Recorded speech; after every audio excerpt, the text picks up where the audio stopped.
Assalamualaikum. Kami dari Duos Abang, channel kita yang paling wow.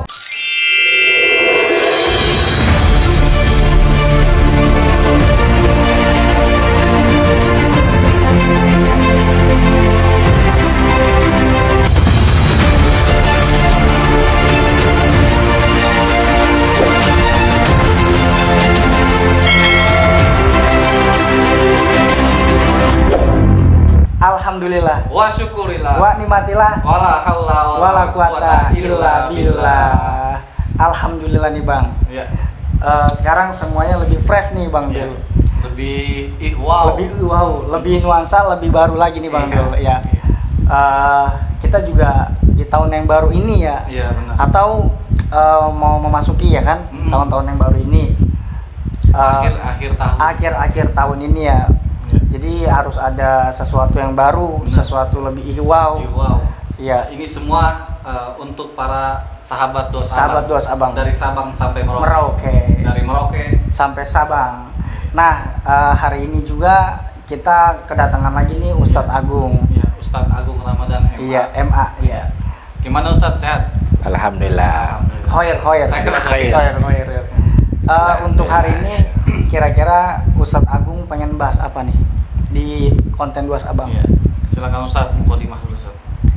Baik, bismillahirrahmanirrahim. Assalamualaikum warahmatullahi wabarakatuh. Waalaikumsalam. Apa kabar sahabat Duos Abang dari Sabang sampai Merauke, Merauke sampai Sabang?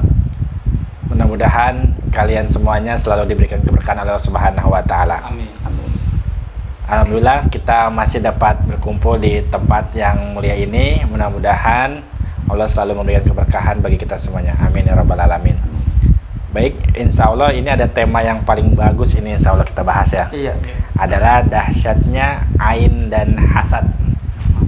Karena ini tema ini menjelaskan bagaimana ketika kita dalam kehidupan sehari-hari kita sering merasakannya. Kadang kita sering sakit, tapi kita nggak tahu ini sakitnya sakit apa, medis atau non medis gitu kan. Jadi kita harus tahu bagaimana apa sih ciri-ciri orang yang terkena ain, apa sih itu ain dan yang lain-lainnya. Apakah benda mati itu bisa kena ain atau enggak? Nanti kita akan bahas dengan sejelas-jelasnya insya Allah. Setajam silet gitu ya. Pokoknya dibahas semua ya. Okay. Berarti ini juga pesan buat semua sahabat Duos Abang. Iya.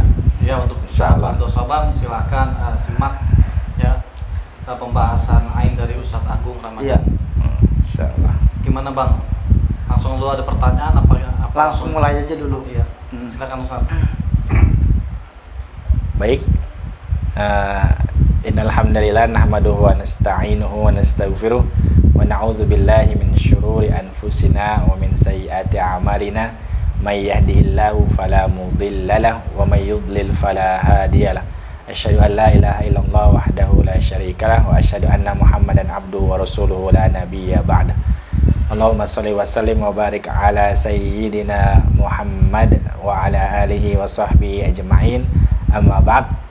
Alhamdulillah pada malam hari ini kita akan membahas dahsyatnya ain dan hasad.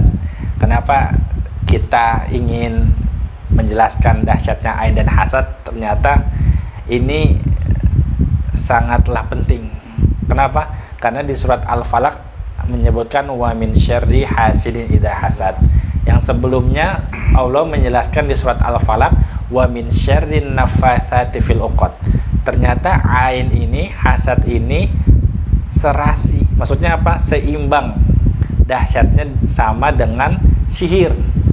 Makanya wa min syarri naffatsati fil uqad, ayat sebelumnya, ayat keempat, itu menjelaskan kita berlindung dari kejahatan perempuan-perempuan yang meniup buhul-buhul untuk menyihir. Nah, juga dibarengi dengan wa min syarri hasidin idza hasad. Kita juga harus berlindung dari orang-orang yang idza hasad, hasidin idza hasad, apabila mereka hasad kepada kita, begitu. Makanya ini sangat penting sekali karena ini akan menjelaskan dalam kita kehidupan sehari-hari. Tiba-tiba anak kita sering sakit, sering rewel, udah dikasih makan minum tetap rewel, atau mungkin udah tidurin bangun juga masih rewel atau masih demam aja udah dikasih obat. Nah ini kita harus tahu, bisa jadi salah satunya dampak dari penyakit ain begitu. Iya. Ini secara singkatnya aja, nanti kalau ada pertanyaan-pertanyaan yang lebih detail insya Allah kita bahas gitu. Ini baru mukaddimah aja. Ya. Ya mungkin dari sahabat doa Sabang ada yang pengen tanya ya. Iya. Sambil nunggu email masuk. Iya. Nggak ada telepon gitu. Nggak ada telepon. Nggak telepon. Ayo silakan bertanya Pak. Ini ada dari sahabat doa Sabang nih Ustadz nih. Apa sih yang dimaksud dengan ain itu? Ain itu artinya dari kata ana ya'inu ainan, akar katanya, yang artinya al-isti'azam atau al-istihsan, artinya ungkapan kekaguman. Ketika kita kagum kepada orang, contoh misalnya ngelihat rumah orang itu bagus atau ngelihat orang itu indah, ganteng, jangan ngucapin cuma ih bagus ya atau ih cantik ya, indah ya rumahnya, jangan, tapi harus mengucapkan Masya Allah. Ketika kita nggak mengucapin Masya Allah, maka itu bisa tertimpa kepada orang yang kita puji. Seperti itu. Contohnya tiba-tiba nanti rumahnya kebakaran. Ada kejadian seperti itu. Kejadian di Arab Saudi seperti itu pernah ada. Kejadian yang waktu itu cerita dari guru saya. Rumahnya kebakaran. Ketika ada seseorang datang ke rumahnya kayak tasyakuran gitu kan, ngucapin rumahnya bagus ya, rumahnya bagus ya, rumahnya bagus ya, terus banyak, tapi nggak ngucapin Masya Allah, besok-besoknya kebakaran rumahnya. Itu dahsyatnya ain tuh. Makanya kata Rasulullah SAW, al-ainu haqqun, ain itu benar apa adanya. Kalau ada yang bisa melebihi takdir Allah, maka ain itu bisa menjatuhkan, memasukkan orang dari tempat tertinggi sampai jatuh. Bahaya dahsyatnya ain. Makanya ini menjelaskan dahsyatnya ain itu berkaitan dengan kehidupan sehari-hari, benar nggak? Iya, benar. Jangan sampai nanti kita ngomong, wah ini disihir sama orang, jangan sering suzon seperti itu. Kenapa? Kadang-kadang itu dari ain juga. Makanya kita suka ngomong, ini dari sihir nih, dari sihir nih, dari tangga nih. Kenapa? Karena sihir itu butuh biaya yang banyak. Dapat dari guru-guru saya itu bahwa orang yang mau santet aja itu dia punya uang, harus punya uang. Benar nggak kira-kira? Iya. Nggak mungkin kan kita nyantet orang tapi nggak ada uang gitu. Pasti gitu. Harus bayar. Makanya ain itu adalah ungkapan kekaguman, atau bisa juga dari orang-orang yang hasad. Dari hasad dia, dari hati yang kotor, dari jiwa yang kotor, dan dia akan menjadikan mata yang panas, membuat orang itu akan jatuh. Makanya sombong berarti ya. Jadi kadang-kadang seseorang itu bisa ibaratnya sakit karena dari pandangan mata, dari hati yang kotor, dan dia akan menjadi pandangan mata yang tajam, yang panas gitu. Pernah kejadian nih, kemarin dapat ilmu dari guru saya bahwa ketika ada laki-laki bersalaman mengucapkan selamat ya, kamu udah bisa dapat perempuan itu, nggak nyangka tuh, padahal memang gitu doang. Tapi rasa hatinya apa? Jengkel, kenapa dia bukan gua gitu bahasanya. Besoknya nyampe cerai. Pisah ya. Ya Allah, itu bisa membuat pertengkaran begitu. Ada rasa iri juga. Benar. Next ya, berarti itu penjelasan dari kata ain ya, yang dimaksud dengan ain ya. Nah, ini ada pertanyaan kedua nih Ustadz. Kata sahabat doa Sabang, apa sih ciri-cirinya yang terkena ain itu? Jadi ciri-cirinya Ustaz. Jadi supaya kita tahu ya, apakah kita terindikasi terkena ain atau enggak gitu ya Bang ya. Jadi dijelaskan oleh para ulama dalam kitab-kitabnya, ada Ibnu Qayyim al-Jauziyah, ada terapi ain dan hasad, banyak dan lain-lainnya. Itu dijelaskan bahwa ciri-cirinya yang pertama, sering sakit kepala, pusing. Jadi kita udah minum obat sembuh nih, besok lagi sakit lagi, udah minum obat sembuh lagi, terus begitu. Itu biasa sering pusing, sakit kepalanya gitu. Berarti itu ada gangguan juga? Ada gangguan dari ain itu. Terus kedua, ibaratnya ada kayak mata beruang gitu. Padahal dia tidurnya sih efektif cukup, tapi mata beruang. Kecuali kalau dia tidurnya ibaratnya dikit ya, sedikit, ada mata beruang, berarti itu nggak masalah ya, wajar. Tapi kan efektif nih, tidurnya 6 jam 8 jam efektif, tapi dia ada mata beruang, itu ciri-cirinya.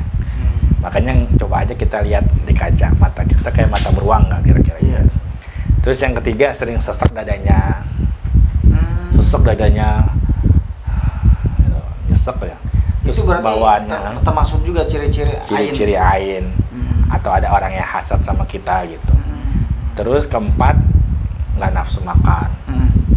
Nggak nafsu makannya, padahal nggak sakit nggak apa, tapi tiba-tiba nggak nafsu aja makannya. Yang kelima, sulit tidur atau tidur mulu, bawaannya males aja, ibadah males. Habis itu juga tadinya dia ranking turun drastis, itu terutama untuk anak-anak tuh yang tadinya rajin ngaji, males lagi. Tadinya rajin ibadah, males lagi. Bisa jadi karena apa? Sering dipuji, ih Masya Allah gitu. Tapi kalau nggak ngucapin Masya Allah, itu bisa kena ain. Ih bagus ya, maksudnya ngajinya, ajinnya, sholatnya. Nah itu dipuji-puji mulu, bisa jadi kena ain. Jadi dia males gitu. Tiba-tiba seperti itu. Jadi termasuk ada gangguan juga gitu ya. Iya. Ternyata ciri-cirinya begitu, Bang. Iya. Jadi kita ketahui, oh ini ada dampak dari penyakit ain gitu, supaya kita tahu gitu. Gitu seperti itu. Jadi bagus juga nih Bang Dul, biar semua sahabat doa abang tahu. Untuk anak-anak semuanya juga, ya kan. Kalau anak bayi sering rewel mulu kan, ibaratnya nangis terus. Bisa jadi karena sering dipuji awalnya. Jadi bisa terkena ain itu ya. Karena kan anak kecil kan nggak bisa zikir pagi dan petang kan. Yang kita aja masih melindungi diri kena, apalagi yang nggak bisa. Makanya kita disunahkan untuk mengajarkan anak-anak kita baca apa? Al-Ikhlas, Al-Falaq, An-Nas, ayat kursi, Al-Fatihah.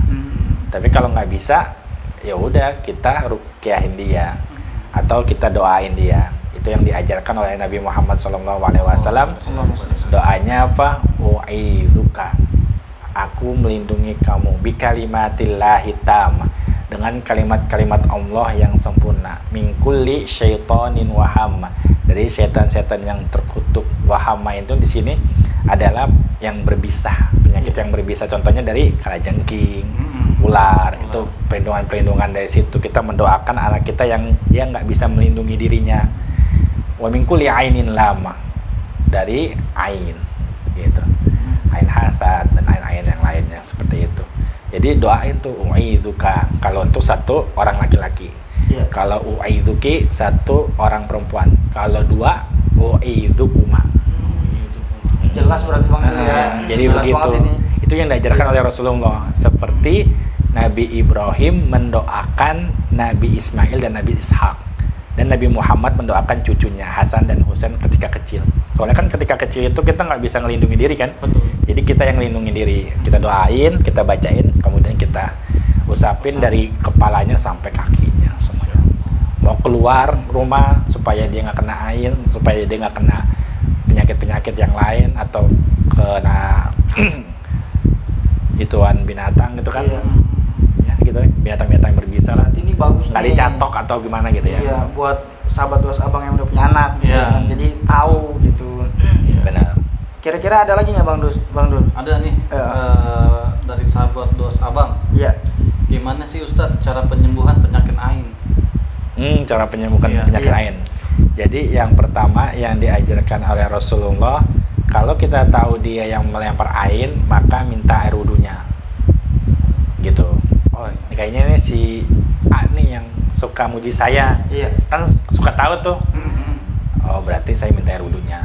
Tapi kalau misalnya kita nggak tahu misal, maka diruqyah lah gitu. Diruqyah. Jadi supaya nanti dia hilang penyakit-penyakit yang ain. Maka ain itu kan seperti racun. Harus dikeluarin racunnya dengan dibacain Al-Qur'an atau dengan dimandikan dengan air-air yang tadi orang yang hasad itu sama kita. Seperti itu. Jadi intinya cara penyembuhannya itu harus minta air wudunya dari orang yang suka muji itu. Ini terjadi dalam kisah yang diriwayatkan di hadis Rasulullah SAW. Amr bin Robi'ah itu dia adalah ahlul badar. Ahlu Badar itu maksudnya perang Badar gitu ya. Iya. Dia ibaratnya ketika ngelihat Sahal lagi mandi, dia mengungkapkan kekaguman. Tidak ada sesuatu yang paling mulus dan halus yaitu kulitnya Sahal. Setelah itu langsung jatuh pingsan Sahal. Kemudian sesahabat semuanya pada ngomong, ini kira-kira siapa yang ini? Iya. Habis itu kayaknya ini si Amr bin Rabi'ah gitu. Ya habis muji kan. Iya. Habis itu dibawa ke Rasulullah. Kata Rasulullah apa? Wahai Amr bin Rabi'ah, apakah kamu mematikan sahabatmu Sahal, katanya. Akhirnya kan namanya Amr bin Rabi'ah kita nggak tahu ya, dia nggak karena namanya lupa ngomong Masya Allah. Akhirnya udah coba ambil air wudunya, mandiin ke Sahal. Setelah itu baru dia bangun lagi atas izin Allah. Habis jatuh langsung. Karena itu ungkapan kekaguman, tidak ada kulit yang bahasanya sehalus. Iya. Terus Ustaz, sekarang kan zamannya milenial K-pop itu gimana tuh kalau misalkan orang-orang ngefans memuji K-pop itu gimana? Masuk ain enggak? Kalau dianya ibaratnya nggak ngomong Masya Allah, nggak ngomong Alhamdulillah gitu. Iya. Tapi sebenarnya saya tegasin lagi, kalau misalnya fansnya lah yang baik-baik aja gitu ya. Karena nanti kalau fans kepada orang-orang yang tanda kutip gitu, pasti kita akan ngikutin yang buruk-buruknya gitu kan, bener nggak? Pakai anting, pakai tato apa gimana gitu. Lebih bagus kita mengidolakan Nabi Muhammad kan, idolain yang mana baik-baik gitu. Tapi kalau ada sahabat dos abang yang mengidolakan Bang Dul sama Masya Allah, nggak masalah itu. Nggak masalah ya, berarti kan kita cerminannya bagus ya. Iya. Jadi yang diidolakan itu harus tahu sikap yang baik gitu. Iya. Kalau diidolakan yang nggak baik, ngapain diikutin? Kalau saya mengidolakan Ustaz ya Allah. Nah, apa-apa, Masya Allah. Tapi jangan cinta aja ya. Iya. Nggak boleh ya. Nggak boleh. Next untuk pertanyaan keempat nih Pak Ustadz nih. Iya. Dari sahabat dos abang masih, selain makhluk hidup, benda mati kira-kira bisa nggak terkena ain? Benda Jadi mati, Ustaz. ya selain makhluk hidup manusia lah ya, atau binatang, benda mati kira-kira bisa nggak terkena ain gitu? Kata sahabat dos abang. Jadi ain itu nama lain dari kata nafas. Ain itu bisa juga disebut nazarah. Nazarah itu pandangan jin ya, yang hasad. Kalau ain dari nafas itu artinya dia sering ujub, sering bangga diri. Misalnya, saya cantik banget ya ngaca. Itu bisa kena ain diri sendiri. Tiba-tiba besok jerawatan. Gitu ya? Tiba-tiba besok dia nggak nafsu makan, atau besok tiba-tiba dia sakit. Habis muji diri sendiri tuh, selfie gitu kan.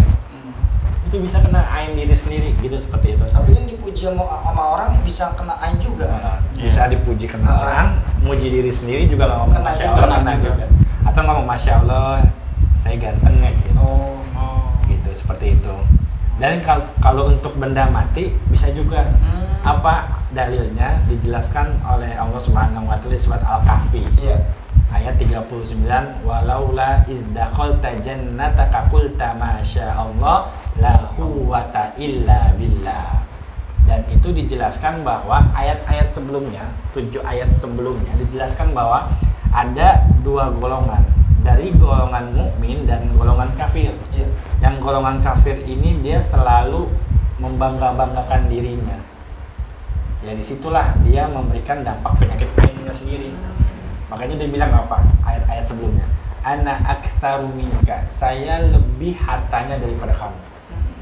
Ini kan gara-gara saya pinter, jadi saya bisa dapat uang. Sombong Banggakan jadi diri. ujub. Itu bisa memberikan dampak ain kepada kita. Makanya dijelaskan di surat Al-Kahfi itu bahwa orang yang kafir ini dia mempunyai ladang kurma, ladang anggur, kemudian Allah hancurkan semuanya. Dan di situ dijelaskan bahwa ain itu bisa berdampak ke benda-benda mati. Seperti itu. Makanya kata Allah Subhanahu wa taala di ayat 39, kenapa tadi ketika engkau masuk nggak mengucapkan Masya Allah, ketika engkau bangga ngelihat ladang-ladang itu. Masya Allah, atas izin Allah ladang saya bisa berkah seperti ini, bisa berkembang begini. Makanya tadi diingetin tuh, kenapa sih kamu nggak masuk dengan mengucapkan masya Allah la quwata illa billah? Kata siapa? Temannya yang mukmin ngomong ke temannya kafir tadi. Itu dijelaskan di surat Al-Kahfi dari ayat 30-an. Berarti misalnya nih ada orang nih beli sesuatu lah misalnya atau kendaraan lah mobil atau motor ya dari hasil jari payahnya dari hasilnya dia lah ya. Ini jari payah misalnya istilahnya dia udah memiliki lah ya istilahnya, berarti itu termasuk ain nggak? Kalau dia merasa pamer, gitu, bangga, kan tanya sama temennya, ih baru punya mobil ya, motor ya, kata dia apa? Iyalah saya kan kerja mulu gitu. Oh, berarti itu bisa termasuk kena atau ada suka ngomongin rezeki anak soleh kita dengan iya. Atau ngomong alhamdulillah ini rezeki dari anak soleh kita. Jadi makanya ngomong masya Allah dulu, kita ucapkan masya Allah di mana-mana supaya kita untuk merendahkan hati kita kepada Allah, tawadu namanya. Begitu. Iya. Jadi nggak boleh ujub. Kayak kita nge-share apapun nggak boleh ngerasa bangga gitu. Jadi takutnya nanti ada orang yang hasad sama kita juga. Jangan pamer lah bahasanya. Rendah diri bang, harus rendah, tawadu. Suatu saat dosa abang naik, kita rendah diri. Semakin tinggi, semakin menunduk. Iya, padi tuh. Makanya nanti kalau misalnya dosa abang naik, itu Allah yang memberikan kemudahan. Dan juga perantara dari sahabat-sahabat dosa abang. Seperti kita sakit, kita datang ke dokter, bukan dokter yang nyembuhin, tapi apa? Allah yang perantara melalui dokter. Dan seperti ini, ketika rating kita naik dosa abang, itu emang dari sahabat-sahabat dosa abang, tapi atas izin Allah. Gitu ya bang? Betul. Jadi nggak sombong kita. Semoga kita selalu direndahin ya. Jangan rendahin. Maksudnya merendah. Merendah. Supaya kita selalu merendahkan hati kita di hadapan Allah. Betul. Gitu. Betul. Next nih, Ustadz. Yang apa nih Bang Dul? Lu baca deh Bang Dul. Nih Ustadz, surat-surat apa aja sih yang bisa menyembuhkan penyakit ain itu? Nah, salah satunya di surat Al-Kahfi tadi, ayat 39. Itu ayat untuk menyembuhkan dari penyakit ain. Bangga diri gitu kan. Ain yang suka memuji diri sendiri. Dan ini selain dia baca ayat ini, dan dia juga harus introspeksi. Maksudnya gimana? Ini saya sakit, ini saya tiba-tiba rumahnya hancur atau mobilnya rusak, bisa jadi karena saya bangga diri nih. Itu harus introspeksi juga. Selain dia membaca ayat Quran tadi, introspeksi kenapa ya kok saya jadi bangkrut begini gitu. Bisa jadi karena apa? Kesombongan dia. Makanya juga harus introspeksi salah satunya. Tidak tawadu juga. Terus ayat-ayatnya tadi yang surat Al-Kahfi ayat 39, Al-Fatihah, ayat Kursi, terus apalagi Al-Muluk ayat 1 sampai 13, surat Al-Qalam 2 ayat terakhir. 2 ayat terakhir, terus apalagi Al-Ikhlas, Al-Falaq, An-Nas. Begitu. Iya. Jadi itu surat-surat itu bisa menyembuhkan penyakit ain. Karena ayatnya itu mengandung ada dari ain dan hasad. Iya. Jadi seperti itu. Intinya mah nggak boleh sombong Bang. Iya benar. Iya. Jadi harus sering-sering kita tawadu, jangan sering pamer. Kalau punya apa yang kita punya, bagi. Kalau nggak punya ya jangan dibagi gitu ya. Iya. Nggak punya. Nggak punya. Kalau punya dibagi. Nggak Nggak punya jangan dibagi. Jangan maksain maksudnya. Sama sekali nggak punya, ya berarti kita dibagi. Iya. Gitu. Tapi yang lebih baik aliyadul ula. Apa tuh? Tangan di atas lebih baik. Gini. Daripada tangan di atas. Tangan di bawah. Tangan di bawah. Tangan di atas lebih baik daripada tangan di bawah. Iya. Tadi ada pertanyaan, gimana kalau tangannya diganti ke atas gitu? Gimana itu? Bukan begini gitu. Jadi ngasihnya ngasih di bawah. Masya Allah. Jadi itu pelajaran dari Ustadz Agung. Iya. Ini benar-benar sangat bermanfaat. Bermanfaat banget. Benar. Insya Allah nanti bisa diamalin ya dalam kehidupan sehari-hari ya. Iya. Karena memang ini terjadi secara tidak sengaja dalam kehidupan sehari-hari kita. Iya. Berarti emang penting banget ini. Penting banget ilmunya. Iya. Semoga sahabat dosa bang konten ini bermanfaat untuk sahabat dosa bang. Terus juga apa bang? Terus juga pokoknya kalau misalnya ada yang ngerasain dalam tubuhnya atau ada apa yang ingin pengen ruqyah juga bang, yang gak nyaman lah ya, gak nyaman lah, iya, atau sering berantem sama orang tuanya, sering berantem sama keluarganya gitu, masalah apapun ya. Apalagi yang tadi disebutin sama Ustadz, ciri-cirinya ada yang kerasa nih, coba bisa komentar di bawah, ngasih komentar, atau enggak follow Instagram Duas Abang. Iya, nanti di situ semuanya misalnya ada tanya jawab atau keluhan, kita langsung bisa ke Ustadz Agungnya. Iya, langsung Ustadz Agung yang menangani ruqyah. Iya, menangani ruqyah. Atau Duas Abang ya. Betul, yang Duas Abang diajak juga. Iya. Jadi kalau ada yang pengen di ruqyah juga, follow aja Duas Abang. Iya. Atau enggak komen. Iya. Atau enggak ninggalin nomor handphone atau gimana, nanti bisa kita langsung kontak Ustadz Agung. Ya, semoga semua pelajaran ini bermanfaat ya bang. Iya, benar. Dan yang menonton menambah ilmu. Betul. Jadi apa sih tadinya ruqyah itu apa? Jadi tahu. Benar, penyakit ain itu apa? Ain itu apa sih? Jadi tahu ya bang. Iya. Jadi yang mendengarkan dapat pahala, yang bikin konten kita dapat pahala juga. Insyaallah jariah. Semakin mereka ngerjain, semakin kita dapat pahalanya. Betul. Tapi kalau kita bikin konten yang buruk-buruk nanti jadi bukan amal jariah. Iya. Jadi dosa jariah. Dosa jariah. Masya Allah. Nah, alhamdulillah. Terima kasih Ustaz buat waktunya Ustaz. Sama-sama. Semoga selalu sehat Dos Abang. Amin. Dan sahabat Dos Abang juga harus sehat ya. Kalau nggak sehat dia nggak bisa nonton. Para subscriber. Iya, para subscriber Duas Abang. Iya. Subrek. Iya. Semoga diberi kesehatan, rezeki yang berlimpah bang. Amin. Dia kan beli paket. Iya. Di paket di kota. Banyak doa-doa yang baik ya. Betul. Untuk tahun yang baru ya. Benar. Iya. Kalau ada sahabat Duas Abang yang pengen ketemu Ustadz Agung, dan kita hadirkan langsung. Iya benar. Gitu. Komen, yang penting komen di bawah. Pokoknya komen. Kalau mau di Instagram tinggal DM aja. Iya, DM Duas Abang. Iya, pasti dibalas. Kalau mau foto bareng apa-apa. Nanti kita datengin orangnya. Masya Allah. Pokoknya terima kasih untuk semua sahabat Duas Abang dari Sabang sampai Merauke. Semuanya karena gini bang, kalau bukan karena sahabat Duas Abang, channel kita tidak bisa berkembang. Betul. Tanpa kalian. Tanpa kalian, channel kita bukan apa-apa. Tanpa kalian, channel kita tidak bisa berkembang. Terima kasih buat semuanya. Jangan lupa subscribe, like, comment, and share. Assalamualaikum. Waalaikumsalam. Hadir.